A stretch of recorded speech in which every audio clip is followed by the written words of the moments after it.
Hello and welcome to the MBTA Communities Legislation Compliance Assistance Tool. Today we're going to show you how to extract the parcel information that feeds into the 3A compliance tool, as well as orient you to some of the features in this application that should assist with your planning efforts.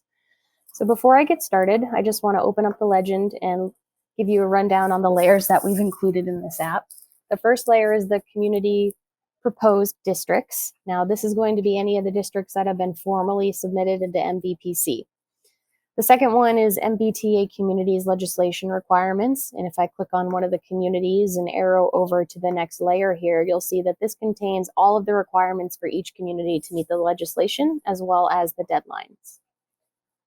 Lastly, I want to orient you to the Parcels for MBTA Communities Compliance tool. And this is the actual parcel layer that needs to be fed into the 3A compliance tool. So this tool was built specifically to be able to intersect, select, and extract the appropriate parcels to feed into the compliance tool. Now with that, let's get started. The first and easiest way to select parcels that you're interested in is just to use the selection tool. Here in the top left, you'll hit the select button. And you'll notice right off the bat, I have 4 layers that are selectable. I'm only interested in one though, so I'm going to uncheck all of the other layers. And from here, it's pretty straightforward. You're just going to start clicking on parcels that you're interested in and holding shift if you want to select more than one parcel. So you see I have 5 parcels here, all within this proposed district that I'm interested in. From here, you're going to use the ellipses and you're going to hit the drop down there. And you'll see that you have a bunch of options as far as how to interact with this layer. The one that you're going to be most interested in is the export to CSV file, and that's actually going to kick out a report that's the exact metrics that need to go into the compliance tool. So you can copy and paste everything in the report right into the model and you should be good to go. The second way that we can extract parcel information out of this tool is by drawing a shape on the map.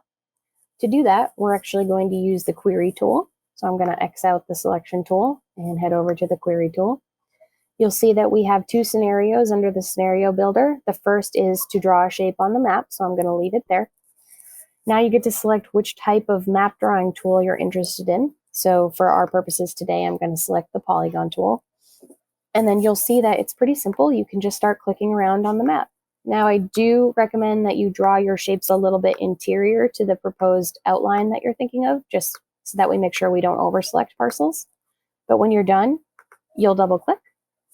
And you'll see that I have my shape here, and I can give this resulting layer a name. So let's title it Groveland Compliance Parcels, since we are running our query based on Groveland's proposed district today.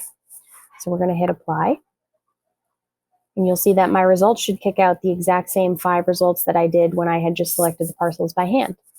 Now, if you want to export out this list, all you do is up here in the ellipses, you can get the drop-down menu and export it out to CSV. That returns the same report that the selection tool does.